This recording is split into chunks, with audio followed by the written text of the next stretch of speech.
asalaamu calaykum waraxmatullaahi wabarakaatuh. Soo dhawaada asxaabteyda qaaliga ah. Maanta waxaan kasoo tuureynaa canjeera hadda dub. Hadda inta qasatid hadda dubo aa la dhahaa. Qamiir saaid ma lahan, gaas kuma kicinayso. Saasay u kala daadanaysaa han ku dhaha maraq ama shaah waxaa jeceshaa ku cun aa la dhahaa.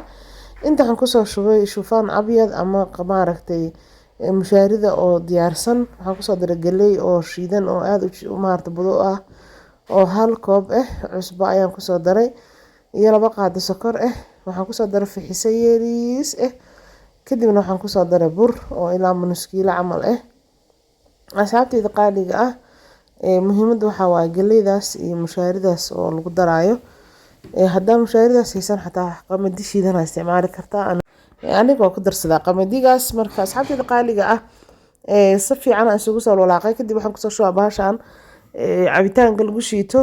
waxaan kusoo shubay biyo qandaca. marka sirta muhiimadeeda waxaa waaye inaad biyo qandac isticmaashid.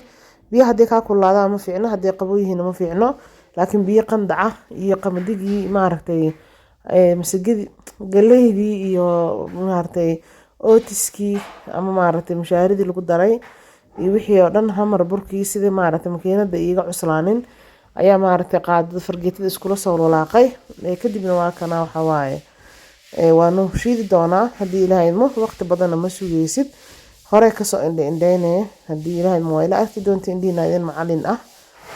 bur keligiis haddii la qaso waxaa waaye malo wuxuu noqonaa calooshana wuu istaagayaa, laakiin markii waxyaabaha raashinka ah lagu daro canjeerada ayada dhan way isdeynaysaa, ma fahante. marka asxaabteeda marka waa kana waa soo shiiday. markaan soo shiidana waa tan ayadoo indha leh intaan shiidayay indha yeelatay weelkan kusoo shubtay. adiga marka adaa u dooqle inaa hore ka dubtid iyo inaa wax yar 10 daqiiqo 15 daqiiqo sugtid qaybtii kale haddana soo shiida waa taas halkaasaan kusoo shubay.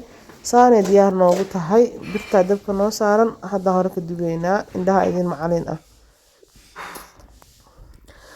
waa kaasaa canjeerada adisaa jeceshaa u duba kuskus. dadka kuskus yariis ay jecelyihiin, dad canjeero waaweyn ay jecelyihiin adiga dooqaada, laakiin aad ay u qurux badan tahay. waa ka helaysaa asxaabteyda. waxaan rajeynayaa inaa ingredientskaas aa soo tijaabisaan. haddaa hore u taqaanin waaba ka heshay oo waa garanaysaa. haddii kugu cusub tahayna ka faa'iideyso inaa wax kala faa'iidin ayuu janaalkan u furan yahay. hadda beer maa ku cunay, maraq maa ku cunay, macsaro maa ku cunay, adi iyo dooqaada iyo dalabkaada ka ciyaar, ma fahante.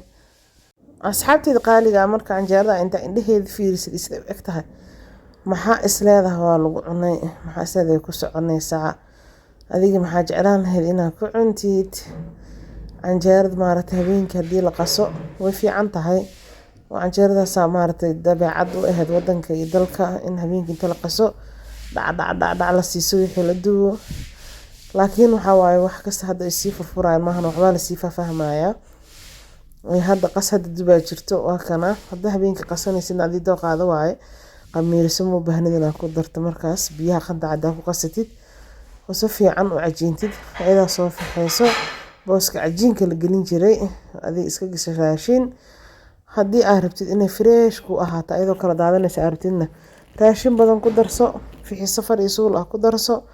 waxaa waaye kasoo tuur intuu maraqa dabka saaran yahay, markaas gaas iyo laabjeexi midna ma kugu qabanayso. quruxdeedana ujeedaa inshaa kuu macalin ah asxaabteyda. waxaan rajeynaa insha allah inaa ka faa'iideysatay. commentis qurux badan hoos uga tag, asxaabtaada la wadaag videoga haddii aad ka heshay. haddii aad ku cusubtahay janaalka soo dhawow subscribe saar, ha ka baqeynin walaashaa waa asxaabtaadii faamiligaada la sheer garay. haddii halkaa ila soo gaar daawashada videoga waxaan ku leeyahay waa ku mahadsantahay daawashadaada. waxaan kaga sii tagay salaanta islaamka. assalaamu calaykum waraxmatullaahi wabarakaatuh. fi amaanillah till next video insha allah.